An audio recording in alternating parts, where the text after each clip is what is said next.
আসসালামু আলাইকুম। আশা করি ভালো আছেন সবাই।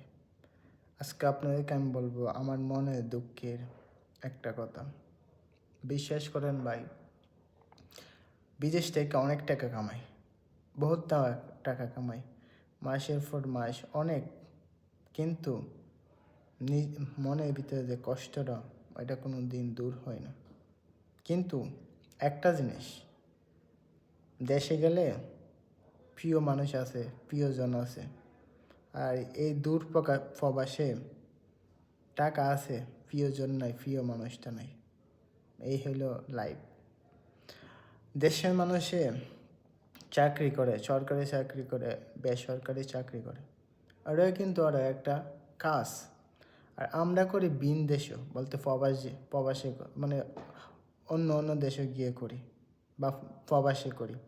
এটাও কিন্তু আমাদের একটা চাকরি। বা এটা কেউ করে 10 বছর, কেউ বলে 20 বছর, কেউ করে 2 বছর। আর এরা দেশও থাকে, তারা শুধু ফ্যামিলি আছে, ওরা 10 বছর করে, ওদের সরকার থেকে কিছু বেনিফিট পায়। আর প্রবাসীরা ফ্যামিলি চোখে কিছু দেখে না, যে এই লোকটা কি কাজ করে, কটা কত ঘন্টা কাজ করে, কই থাকে, কি খায়, কিচ্ছু দেখে না। শুধু মাসের পর মাস এরা মনে করে টাকা ফাটা, বহুত টাকা কামা। বিশ্বাস করেন ভাই, আমি সকাল 5টার সময় ঘুমতে উঠি, আবার 5টার সময় হাই। দিন কী জিনিস এটাও দেখি না। রাঁধতে হয়, খাইতে হয়, আবার কাজ করতে হয়, তারপরে ঘুমাইতে হয়, তারপরে ফ্যামিলির সাথে কথা বলতে, ফ্যামিলি সমাজে। তারপরও বিশ্বাস করেন, আমাদের ঘন্টার 1 সেকেন্ডও ডিউটিতে গেলে 1 সেকেন্ডও সময় পায় না। এভাবে চলে যায় 1 বছর বা 2 বছর। এই হলো আমাদের কষ্ট।